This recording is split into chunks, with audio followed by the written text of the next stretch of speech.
नमस्कार, मैं सत्येंद्र प्रताप सिंह। आप देख रहे हैं डिजिटल खबरीलाल का खास कार्यक्रम पर्दे के पीछे। कोलकाता के आरजीकर रेप एंड मर्डर कांड के बाद से स्थिति कोई खास नहीं बदली है। एक तरफ जहां जूनियर डॉक्टर्स लगातार धरना प्रदर्शन और अब तो भूख हड़ताल पर बैठे हुए हैं, वहीं दूसरी तरफ सीनियर डॉक्टर्स भी अब सामूहिक इस्तीफा दे रहे हैं। लेकिन जहां तक राज्य सरकार का सवाल है, राज्य सरकार या यूं कहें कि स्वास्थ्य विभाग या स्वास्थ्य मंत्रालय भी तनिक भी संवेदनशील या गंभीर नजर नहीं आ रहा है। यानी इस मामले को वो बहुत हल्के से ले रहे हैं, गंभीरता से नहीं ले रहे हैं, जिसका नतीजा है कि स्थिति दिन पर दिन और बिगड़ती जा रही है। कल इंडियन मेडिकल एसोसिएशन की तरफ से राज्य की मुख्यमंत्री ममता बनर्जी को एक मेल पत्र भेजा गया है। उस मेल पत्र में क्या कहा गया है, पहले हम यह जानने का प्रयास करते हैं। आईएमए इंडियन मेडिकल एसोसिएशन ने भी अब पश्चिम बंगाल की मुख्यमंत्री ममता बनर्जी को पत्र लिखा है। कल 10 अक्टूबर को अपने पत्र में आईएमए ने लिखा है, पश्चिम बंगाल के युवा डॉक्टर्स लगभग एक हफ्ते से भूख हड़ताल पे हैं। इंडियन मेडिकल एसोसिएशन उनकी जायज मांगों का समर्थन करता है। उनकी मांगें शांतिपूर्ण वातावरण और सुरक्षा से संबंधित हैं। पश्चिम बंगाल सरकार उनकी मांगों को पूरा करने में सक्षम है। वो डॉक्टरों की मांगों को पूरा करें। भारत का पूरा मेडिकल समुदाय चिंतित है और सरकार से उनकी जान बचाने की अपील कर रहा है। इंडियन मेडिकल एसोसिएशन आवश्यक सहायता प्रदान करने के लिए भी हर पल तत्पर व तैयार है। इंडियन मेडिकल एसोसिएशन ने जो चिंता व्यक्त की है, वह चिंता जायज है और हर कोई इससे चिंतित है, सिवाय राज्य सरकार के। राज्य सरकार इसे तनिक भी गंभीरता से नहीं ले रही है। स्थिति यह है कि पिछले शनिवार से कोलकाता के धर्मतल्ला में 6 डॉक्टर भूख हड़ताल पर बैठे। रविवार के दिन आरजीकर हॉस्पिटल के जूनियर डॉक्टर अनिकेत महतो भी उसमें शामिल हुए।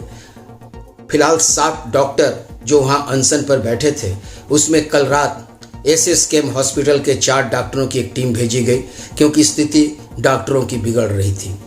और वहां डॉक्टरों ने पहुंचकर पाया कि अनिकेत महतो की स्थिति ज़्यादा गंभीर है और अनिकेत महतो को तत्काल हॉस्पिटलाइज करने की बात कही गई। उसके बाद अनिकेत महतो को एम्बुलेंस से कोलकाता के आरजीकर हॉस्पिटल ले जाया गया और उन्हें आईसीयू में भर्ती किया गया। उनके लिए एक 5 सदस्यीय मेडिकल टीम का भी गठन किया गया है, जो उनकी मॉनिटरिंग कर रहा है। लेकिन आखिर अनिकेत महतो को हुआ क्या है? अनिकेत महतो जो भूख हड़ताल पे हैं, वहाँ जो धर्मतल्ला में अनशन मंच के पास ही जो डॉक्टर ने कहा, उसने कहा कि उनके बॉडी कीटोन जो है बढ़े हुए हैं।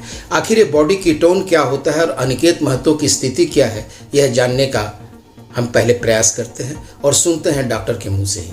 आरजीकर अस्पताल के एनेस्थीसिया विभाग के प्रोफेसर सैकत नियोगी के अनुसार अनिकेत महतो के पेशाब में 3 से ज्यादा कीटोन बॉडी पाई गई है। आमतौर पर यह चिंताजनक है, क्योंकि कीटोन बॉडी तभी पाई जाती है जब शरीर में ग्लूकोज और ग्लाइकोजोन खत्म हो जाता है। ये कीटोन बॉडी शरीर में तब जमा होती है जब ब्लड शुगर का स्तर असामान्य रूप से बढ़ जाता है, यानी लीवर ठीक से काम नहीं कर रहा है। अगर ये कीटोन बॉडी शरीर में जमा हो जाती है तो मरीज कभी भी कोमा में जा सकता है। कीटोन बॉडी मूल रूप से एक एसिड है। शरीर में इन कीटोन बॉडी की एक बूंद भी नहीं होनी चाहिए। आपने पे जान लिया कि क्या स्थिति है। इससे आप अंदाजा लगा सकते हैं कि जो जूनियर डॉक्टर है उनकी शारीरिक स्थिति क्या है। न केवल अनिकेत महतो बल्कि 2 महिला जूनियर डॉक्टरों की भी स्थिति काफ़ी गंभीर बताई जा रही है और कहा जा रहा है कि उनका ब्लड प्रेशर नियमित नीचे गिर रहा है, जो कि बहुत खतरे का कारण बन सकता है। लेकिन जहां तक राज्य सरकार का सवाल है, राज्य सरकार के कान पे जू तक नहीं रेंग रहा है। राज्य सरकार इसे लेकर तनिक भी गंभीर नहीं है। दरअसल दुर्गा पूजा शुरू होने के पहले से ही जब राज्य की मुखिया ममता बनर्जी बार बार कह रहे थे कि उत्सव मनना चाहिए, उत्सव आ रहा है, यानी उन्होंने दुर्गा पूजा को इस मामले से ज़्यादा प्राथमिकता देना चाहा। वही स्थिति, आज की स्थिति यह बिगड़ चुकी है कि गवर्नर भी वहां पहुंचकर उनके साथ खड़े हुए नजर आए। इसके अलावा अन्य क्षेत्रों के भी लोग धरना मंच पे जा रहे हैं और अपना समर्थन व्यक्त कर रहे हैं, लेकिन अभी तक राज्य सरकार के तरफ से कोई भी प्रतिनिधि वहां नहीं पहुंचा है। दूसरी तरफ सीनियर डॉक्टर्स भी जो हैं उनका सामूहिक इस्तीफा लगातार जारी है। हालांकि राज्य सरकार इसे भी बेहद हल्के में ले रही है। आज ज्वाइंट फ्रंट ऑफ डॉक्टर्स के तरफ से भी मुख्यमंत्री ममता बनर्जी को एक मेल भेजा गया है और उसमें बताया गया है कि सारी मांगे जो है जूनियर और सीनियर डॉक्टर्स की सारी जायज़ हैं। ऐसा कोई नाजायज़ मांग नहीं है जो कि राज्य सरकार चाहे तो नहीं कर सकती। लेकिन सवाल है कि राज्य सरकार आखिर कब जगेगी और कब इसको संज्ञान में लेते हुए कब इसे गंभीरता से इसे पालन करने की कोशिश करेगी। फिलहाल आज के लिए बस इतना ही। कल फिर मिलते हैं इसी समय पर्दे के पीछे।